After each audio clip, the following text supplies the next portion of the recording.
Sudah tahu jadwal listrik akan padam, maka Anda itu akan jengkel ya, merasa, ya.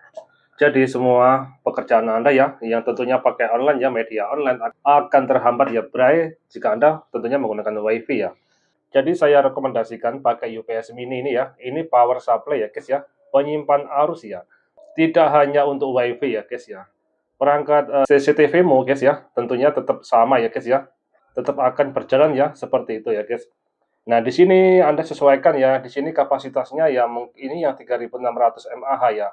Jadi kalau kapasitasnya semakin besar akan semakin tahan lama ya guys ya. Durasinya itu sampai 1 harian ya yang kapasitasnya besar ya. Sesuaikan ketika Anda men-check out ya barang seperti ini guys ya.